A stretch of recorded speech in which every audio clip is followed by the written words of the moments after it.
Bilog ang mundo. Yan ang palagi kong narinig yan doon sa mga matatanda din na nung kabataan ko pa. Bilog daw ang ikot ng mundo. Bilog daw ang mundo. Bilog yung mundo natin. Minsan nasa taas ka, minsan nasa ibaba. Kaya kung ikaw man ay nasa itaas ngayon, huwag kang maging mapagmalaki. Maging mapagkumbaba ka pa rin kung ano yung nung ikaw ay naghihirap, ganun pa rin ang dapat mong gawin kung ano yung iyong ginagawa nung ikaw ay naghihirap pa. Kung bigla ka mang umangat sa buhay, kung maganda ang ugali mo, ganun pa rin dapat ang ginagawa natin. Huwag tayo maging mapagmataas sa kapwa natin tao dahil hindi natin alam yung kapalaran kung dadating yung panahon na babagsak uli tayo. Sana naman wag, di ba? Madaming tao kasi na ganun na nangyayari. Pag umaangat sa buhay, parang naging mapagmataas sila.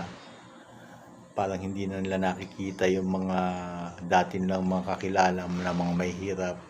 Napupunta sila doon sa mga bago nilang kaibigan na may mga pera din. Ganon. Kaya kung ikaw man ay yumaman dahil sa iyong pagsisikap, napakaganda niyang nangyari sa buhay mo, pero huwag mong kalilimutan na ikaw ay nanggaling sa kahirapan. Huwag nating tapakan yung ibang tao para lang masabing tayo ay meron.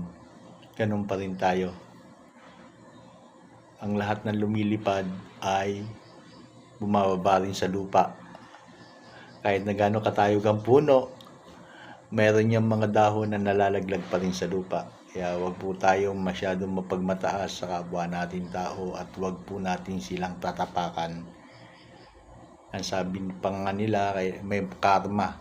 Kaya tigilan po natin yung pagiging mapagmataas. Down to earth po sana tayo palagi. Peace out.